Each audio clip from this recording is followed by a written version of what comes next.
Доброго дня! Ви на каналі Галицький Лев, і сьогодні ми поговоримо з вами про бойову магію, а точніше про таємні знаки і забобони, пов'язані зі зброєю. Один з найцікавіших і найбільш майстерно виконаних клинків у колекції музею Арсенал – це клинок північноафриканської шаблі, так званого дзюльфакара.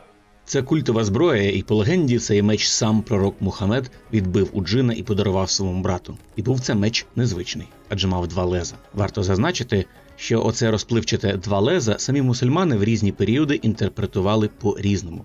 Вважається, що це був просто двосічний меч, адже за час зародження цього міфу шаблі, як такі у сучасному вигляді, ще не існували. Але згодом шаблю розрізали наче вилку чи змійний язик, чи робили кінжал із двома лезами з різних сторін руків'я. І, звичайно, це не мало ніякого бойового ефекту, а лише ритуальне значення. Але нарешті з'явилися клинки, які роздвоюються у своїй основній площині і мають замок. Власне, вони мали цікавий ефект. При проникненні в тіло клинок розкривався і проходив у двох напрямках. Крім того, що виковати такий клинок – це вже виклик для кожного коваля, цей клинок ще й майстерно прикрашений по всій своїй довжині виразами із Корану.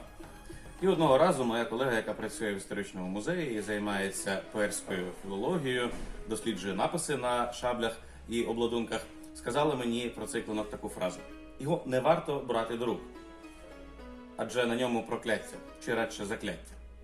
Чому, спитав я? А от подивись, на клинку зображено бедух, сказала вона. Бедух? Такого слова я ще не чув. І зрештою з цього почалося невелике дослідження. Виявилося, що бедух – це магічна формула, що таушована золотим дротом на клинку. Це, власне, закляття, суть якого відома лише тому, хто його наклав. Є повір'я, що цей символ прив'язує до клинка духа, джина, що направляє його та захищає від рук ворогів. З давніх часів люди захоплювалися магічними квадратами, табличками квадратної форми, в яких записані цифри за певними умовами. Наприклад, суми чисел у строках та стовпцях повинні бути однаковими. Умови можуть бути і іншими, але головне, що ним приписували магічні здібності. Перші магічні квадрати відомі ще в Китаї за 2000 років до нашої ери. Не обійшли їх увагою і люди у античній і в середньовічній Європі. Ось відома гравюра Дюрера «Меланхолія», яка наповнена символами вище всякої міри. І магічний квадрат ми бачимо на стіні за янголом. Один із видів магічних квадратів – бедух – має відношення до історичної клинкової зброї, бо часто зображався на лезах східного, особливо перського походження. На цих квадратах зображені 4 цифри – 2, 4, 6 і 8. Або відповідні їм арабські букви Б, Д, У, Х, що складають слово без значення – містичну формулу – бедух. Літери, що являють собою алфавітний запис чисел, притаманні багатьом традиціям древніх алфавітів, в тому числі і кириличному. І у більшості своїй ця традиція має не стільки наявну, але і магічну складову, адже можна порахувати, до прикладу, числа, які відповідають буквам імені, і знайти їх суму, і це число матиме магічний вплив на власника імені. Насправді, найчастіше бедух – це зображення у вигляді квадрата, що розділене на 4 або 9 частин. Сучасні дослідники ісламської традиції твердять, що цей знак значно давніший за іслам, не є власне ісламською традицією і походить від халдейської та іудейської традиції, вчень неоплатонізму та агностицизму.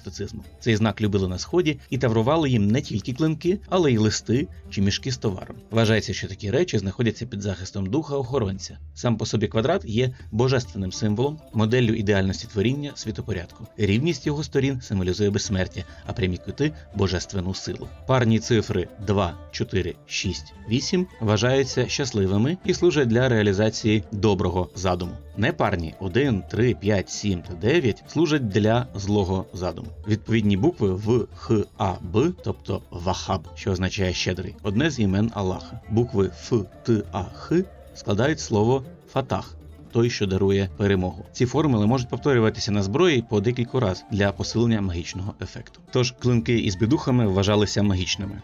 Рубали без промаху, розрубували обладунки, наносили ворогам рани, які гірше заживають. У сучасній антикварній традиції, якщо на клинку є бедух, то це здорожчає меч у декілька разів.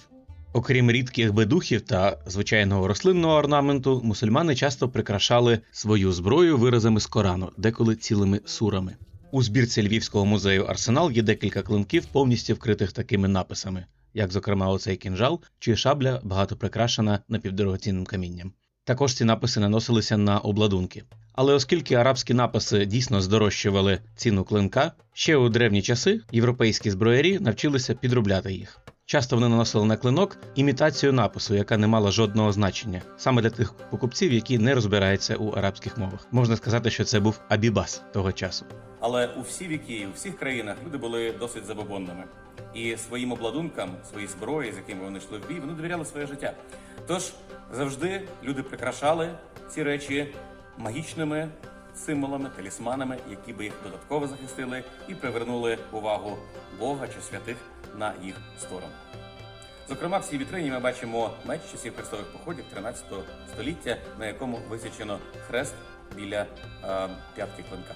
Європейська зброя зазвичай прикрашалася скромніше. На ранніх мечах можна побачити лише зображення хреста на п'ятці клинка, чи як на цьому півтораручному мечі на яблуку. Навіть більш пізні валонські шпаги несуть цей знак. Хрест також наносили на обладунки, як у цих крилатих гусарів, чи на парадні протазани. У католицьких країнах часто можна було зустріти зображення Богородиці, як на руків'ї у цієї польської шаблі Карабели, чи на п'ятці клинка з шаблі, що праворуч. У колекції музею є зображення обладунку Рейтара, на кірасі якого кислотою протравлене зображення Богородиці з Ісусом, щоб кулі минали, щоб мечі не брали. На цій ледівниці також зображено Богородицю і одного із святих покровителів. Також цікавою є гаківниця із колісевим замком, величезна фортечна рушниця. І, власне, фігурну пластину замка прикрашає зображення покровителя мисливців святого Губерта з Оленем та Хрестом. На Далекому Сході філософія тісно перепліталася із виготовленням зброї. Малайський кріс був зброєю символічною.